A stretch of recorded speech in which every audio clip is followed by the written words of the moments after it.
Virginian, deeply proud of his lady who had slighted him. He had pulled her out of the water once, and he had been her unrewarded knight even to day, and he felt his grievance, but he spoke not of it to Lin, for he felt also, in memory, her arms clinging round him as he carried her ashore upon his horse. But he muttered, "Plumb ridiculous," as her injustice struck him afresh, while the outraged McLean told his tale. "Trample is what she has done on me to night, and without notice. We was startin' to come here.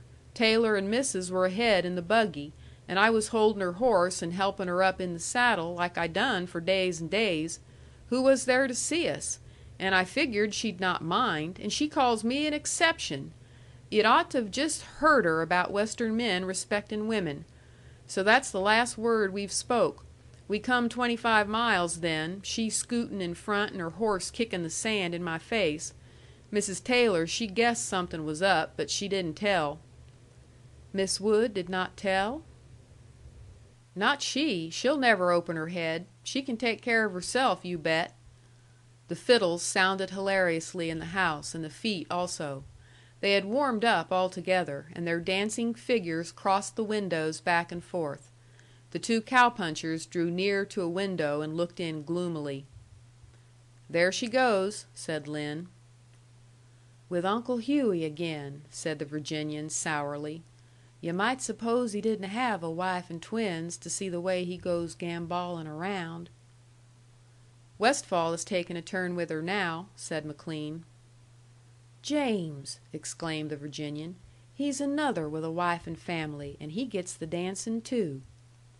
"There she goes with Taylor," said Lin, presently. "Another married man," the Southerner commented. They prowled round to the storeroom and passed through the kitchen to where the dancers were robustly tramping. Miss Wood was still the partner of Mr. Taylor. "Let's have some whiskey," said the Virginian. They had it, and returned, and the Virginian's disgust and sense of injury grew deeper. "Old Carmody has got her now," he drawled. "He polkas like a landslide. She learns his monkey faced kid to spell dog and cow all the mawnin'. He'd ought to be tucked up cozy in his bed right now, old Carmody ought." They were standing in that place set apart for the sleeping children, and just at this moment one of two babies that were stowed beneath a chair uttered a drowsy note. A much louder cry, indeed a chorus of lament, would have been needed to reach the ears of the parents in the room beyond, such was the noisy volume of the dance. But in this quiet place the light sound caught Mr. McLean's attention, and he turned to see if anything were wrong. But both babies were sleeping peacefully. "Them's Uncle Hughey's twins," he said. "How do you happen to know that?" inquired the Virginian, suddenly interested. "Saw his wife put 'em under the chair so she could find 'em right off when she come to go home." "Oh," said the Virginian, thoughtfully. "Oh, find 'em right off. Yes. Uncle Hughey's twins." He walked to a spot from which he could view the dance. "Well," he continued, returning, "the schoolmarm must have taken quite a notion to Uncle Hughey. He has got her for this quadrille." The Virginian was now speaking without rancor, but his words came with a slightly augmented drawl, and this with him was often a bad omen. He now turned his eyes upon the collected babies, wrapped in various colored shawls and knitted work. 9, 10, 11 beautiful sleeping strangers, he counted in a sweet voice. "Any of 'em yourn, Lin?"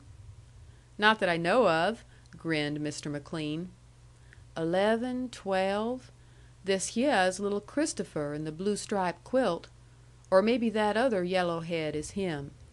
The angels have commenced to drop in on us right smart along Bear Creek, Lin." "What trash are you talking, anyway?" "If they look so awful alike in the heavenly gyarden," the gentle Southerner continued, "I just hate to be the folks that has the cuttin' of 'em out of the general herd. And that's a right quaint notion, too," he added softly. "Them under the chair are Uncle Hughey's, didn't you tell me?" And stooping, he lifted the torpid babies and placed them beneath a table. "No, that ain't thorough," he murmured. With wonderful dexterity and solicitude for their welfare, he removed the loose wrap which was around them, and this soon led to an intricate process of exchange. For a moment Mr. McLean had been staring at the Virginian, puzzled. Then, with a joyful yelp of enlightenment, he sprang to abet him. And while both busied themselves with the shawls and quilts, the unconscious parents went dancing vigorously on, and the small, occasional cries of their progeny did not reach them. End of chapter 10.